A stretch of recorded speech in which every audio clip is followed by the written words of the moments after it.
ত্রিপুরা সম্প্রদায়ের ঐতিহ্যবাহী একটি নৃত্য হচ্ছে গরিয়া নৃত্য। সো হ্যালো এভরিওয়ান, আমি দোয়েলময় ত্রিপুরা। এই গরিয়া নৃত্য কেন করা হয়, কার উদ্দেশ্যে করা হয় এবং এটা কখন করা হয়, এই সম্পর্কে বিস্তারিত আমি এই ভিডিওর মাধ্যমে আপনাদেরকে জানাতে চলেছি। সো ভিডিওটি শেষ পর্যন্ত দেখতে থাকুন। ত্রিপুরাদের অন্যতম সামাজিক উৎসব হচ্ছে বৈশু, আর এই বৈশুকে কেন্দ্র করেই মূলত গরিয়া নৃত্য পরিবেশন করা হয়। গরিয়া নৃত্যের সময় পুজো করা হয়, আর এই পুজোটা সম্পূর্ণ আলাদা আমাদের স্বাভাবিক যেসব পুজোর নিয়ম নীতি রয়েছে তার থেকে। গরিয়া পুজোর সময় যিনি পুরোহিতের দায়িত্ব পালন করেন তাকে বলা হয় অচাই। যিনি গরিয়া দেবতাকে কাঁধে নিয়ে 7 দিন ব্যাপী এক গ্রাম থেকে অন্য গ্রামে ঘোরেন তাকে বলা হয় হরদাত।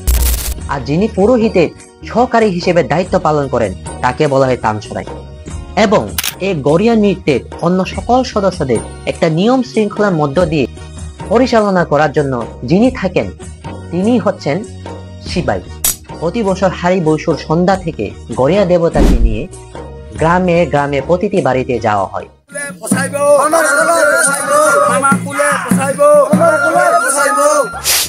গরিয়া দেবতা বাড়িতে আসতে দেখলে বাড়ির নারীরা উঠানে পানি ছিটিয়ে পরিষ্কার পরিচ্ছন্ন করে একটি পিঁড়ি বসান।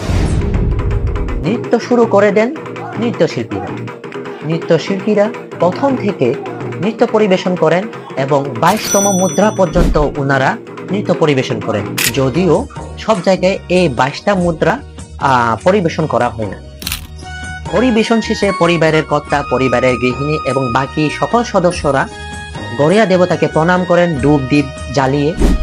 যাদের মানত থাকে তারা মুরগি বলি দেন এবং মুরগি বলি দেওয়ার পর মুরগির রক্তটা গরিয়া দেবতার গায়ে ছিটিয়ে দেওয়া হয়। একইভাবে পহেলা বৈশাখ থেকে 7 দিন পর্যন্ত এইভাবে টানা এক গ্রাম থেকে অন্য গ্রামে গরিয়া দেবতাকে নিয়ে ঘোরা হয় এবং গরিয়া নৃত্য পরিবেশন করা হয়। বৈশাখ মাসের 6ষ্ঠ থেকে 7ম দিনে মূল গরিয়া পূজাটি অনুষ্ঠিত হয়। এই দিনে গ্রামে ঘুরে ঘুরে যেসব চাঁদা তোলা হয় সেই চাঁদা গুলো দিয়ে মূলত গরিয়া দেবতার শেষ পূজা করা হয়। ত্রিপুরাদের অন্য যেসব মূর্তি রয়েছেন সেই মূর্তি থেকে গরিয়া দেবতার মূর্তিটা সম্পূর্ণ আলাদা। গরিয়া পূজার জন্য যে জায়গাটি তৈরি করা হয় এটি মূলত বাঁশ দিয়ে তৈরি করা হয়। পুজোর দিন হাঁস, মুরগি, কবুতর, পাঠা এবং গড়ের পালিত শূকর বলি দেওয়া হয়। পুজোতে প্রয়োজন হয় বাড়িতে তৈরি বিশুদ্ধ মদ, তুলা এবং মুরগির ডিম। মূলত গ্রামের মানুষের মঙ্গল কামনা করে ও জুমে অধিক ফসল যেন আসে সে প্রার্থনায় গরিয়া দেবতাকে সন্তুষ্ট করার জন্য প্রতি বছর মূলত গরিয়া দেবতার উদ্দেশ্যে পূজা এবং নৃত্য পরিবেশন করা হয়। এত গেল আদি গরিয়া যেসব পদ্ধতি সেগুলাই। তবে যুগ পরিবর্তনের সাথে সাথে এই পুজোতেও নানা ধরনের পরিবর্তন এসেছে। এখন বিভিন্ন পাড়ার লোকজন এমনকি বিভিন্ন ক্লাবের উদ্যোগে গরিয়া পূজার আয়োজন করা হয়। যদিও 7 দিন ব্যাপী ওনারা গ্রামে গ্রামে ঘুরতে পারে না, কিন্তু নিয়ম নীতি মেনে সঠিক সময়ে গরিয়া দেবতার পুজো করা হয়ে থাকে। ত্রিপুরা যারা রয়েছেন তারা বিশ্বাস করেন যে ভগবানের আরেক নাম হচ্ছে আমাদের এই গরিয়া বাবা। এই দেবতার কৃপাতে দেশে সুখ শান্তি আসে, আর তার অসন্তুষ্টিতে রোগ শোক, দুর্ভিক্ষ, মহামারী, অতিবৃষ্টি, অনাবৃষ্টি এগুলো সৃষ্টি হয়। তাই গরিয়া দেবতাকে তুষ্ট করতে বছরের এই সময়ে জুম চাষের আগে গরিয়া নৃত্য পরিবেশন করা হয়।